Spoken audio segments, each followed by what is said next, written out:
جس کو پتہ ہے کہ میں اب یروشلم میں جاؤں گا اور مجھے پکڑ لیا جائے گا اور میرے اوپر قتل کا فتویٰ لگایا جائے گا اور مجھے مار ڈالا جائے گا، لیکن پھر بھی خداوند یسوع مسیح یروشلم جانے سے نہ کترائے۔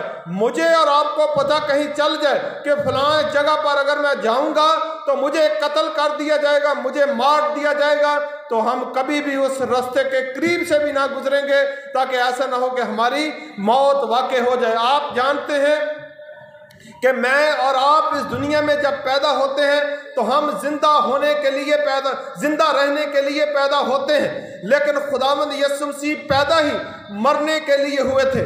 ہم میں سے ہر شخص کی یہ چاہت، ہر شخص کی یہ خواہش ہوتی ہے کہ ہماری لمبی عمر ہو، ہماری لمبی زندگی ہو، ہم بہت اچھی زندگی جئیں، ہم عیش و عشرت کی زندگی بسر کریں، لیکن خداوند یسوع مسیح کا منشور بالکل اس کے الٹ تھا۔ خداوند یسوع مسیح کا جینے کا منشور نہیں تھا، بلکہ خداوند یسوع مسیح کا مرنے کا منشور تھا۔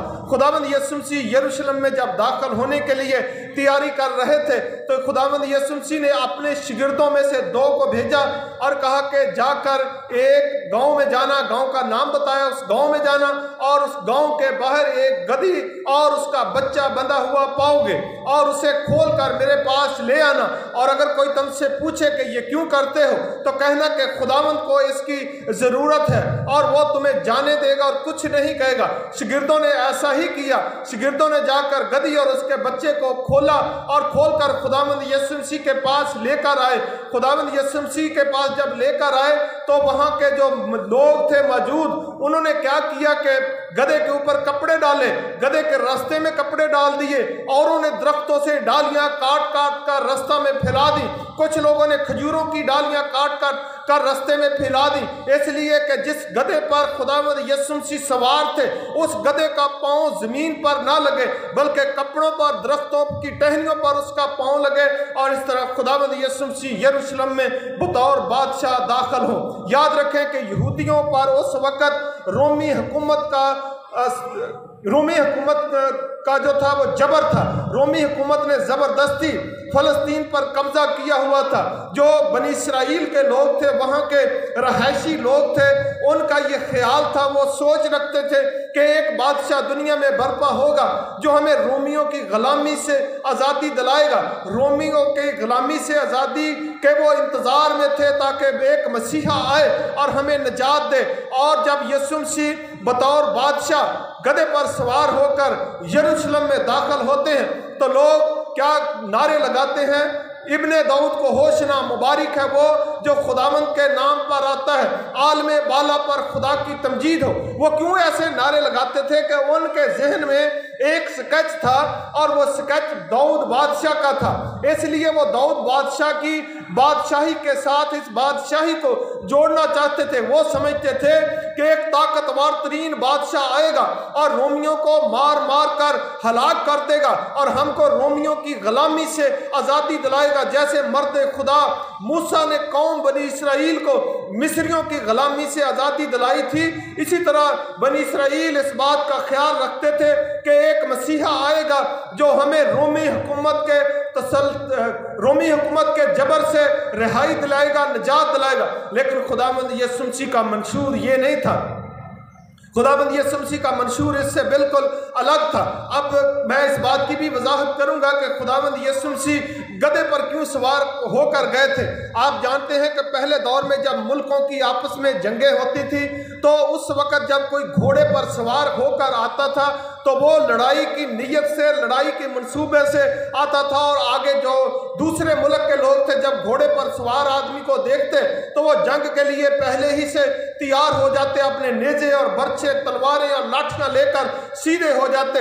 لیکن اگر کوئی شخص گدھے پر سوار ہو کر آتا اور دور سے دیکھ لیتے تو پہچان لیتے تھے کہ یہ شخص لڑائی کی نیت سے نہیں آ رہا بلکہ صلح کرنے کی نیت سے آ رہا ہے۔ خداوند یسوع مسیح گدھے پر اس لیے سوار ہو کر آئے تھے کہ خداوند یسوع مسیح صلح کا پیغام لے کر آئے تھے۔ خداوند یسوع مسیح میری اور آپ کی طرف سے نمائندگی کر رہے تھے، بنی نوع انسان کا نمائندہ ہو کر خداوند یسوع مسیح یروشلم میں گدھے پر سوار ہو کر گئے۔ یروشلم جو تھا وہ اس وقت خدا کے گھر کا مرکز تھا۔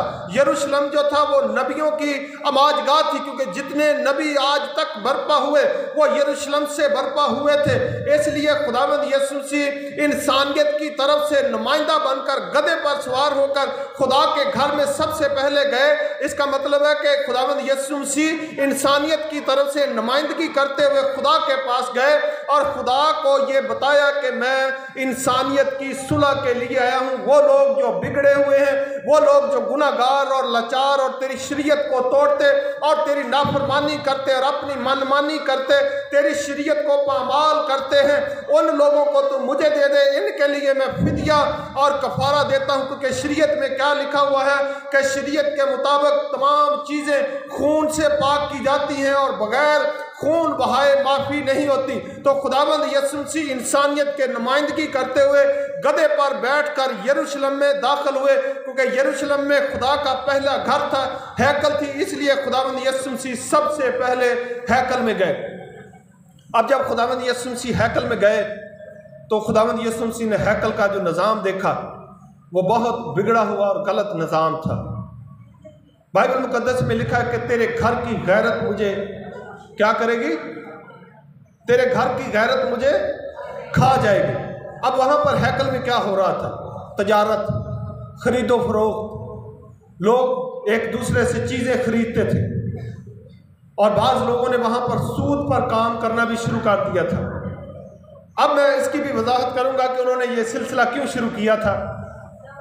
انہوں نے یہ سلسلہ اس لیے شروع کیا تھا کہ اس وقت کے دستور کے مطابق جب بھی کوئی قربانی دی جاتی تھی تو قربانی کے لیے جو جانور پیش کیا جاتا تھا وہ بے عیب ہونا چاہیے۔ شریعت کا ایک معیار تھا، اس معیار پر جو جانور پورا اترتا وہ قابل قبول ہوتا، اور جو اس معیار پر پورا نہیں اترتا تھا وہ قابل قبول نہیں ہوتا تھا۔ اب عام لوگ جو شریعت سے واقف نہیں ہیں وہ اس معیار کو نہیں جانتے تھے۔ وقت کے سردار کاہنوں، بزرگوں اور فقیوں نے فیصلہ کیا کہ ہم قربانی کے لیے جانور ہیکل میں تیار کیا کریں گے، اور عام لوگ جو شریعت کے دستور سے واقف نہیں ہیں وہ آئیں اور نقدی لے کر ہم سے جانور خرید لیا کریں۔ اس لیے خداوند یسوع مسیح ان کو کہا کہ تم نے میرے باپ کے گھر کو تجارت کا گھر بنا رکھا ہے، اور ایک جگہ پر لکھا تم نے میرے باپ کے گھر کو ڈاکوؤں کی کھو بنا رکھا ہے۔ آج بھی اس دنیا میں ایسے لوگوں کی کمی نہیں ہے، آج بھی اس دنیا میں ایسے لوگوں کی کمی نہیں ہے جنہوں نے خدا کے گھر کو تجارت کا مرکز بنا رکھا ہے۔ آج بھی ایسے لوگوں کی کمی نہیں ہے جنہوں نے خدا کے گھر کو ڈاکوؤں کی کھو بنا رکھا ہے۔ اس وقت خدا کا گھر جو تھا وہ مقدس ہیکل تھی۔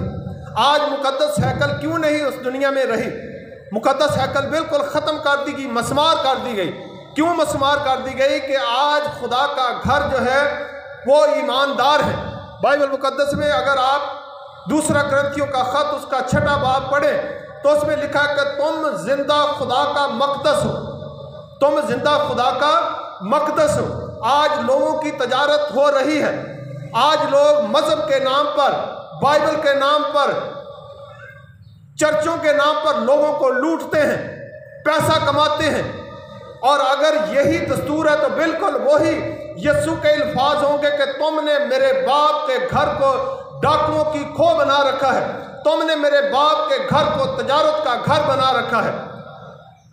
اب دوسری بات کی میں جو وضاحت کرنا چاہتا ہوں وہ یہ ہے کہ یہ لوگ جو یسوع مسیح کے ساتھ تھے نعرے لگا رہے تھے، مبارک ہے ہمارا باپ داؤد، مبارک ہے ہمارے باپ داؤد کی بادشاہی، عالم بالا پر ہوشنا، مبارک ہے وہ جو خداوند کے نام پر آتا ہے۔ یہ لوگ بڑے خوش تھے، بڑے جوش اور جذبے میں تھے، لیکن یہ ہے کون تھے؟ یہ بھیڑ تھی۔ بھیڑ کی یاد رکھیں کہ نہ اپنی سوچ ہوتی ہے، نہ اپنے الفاظ ہوتے ہیں، نہ اپنا ارادہ ہوتا ہے، نہ اپنا منصوبہ ہوتا ہے۔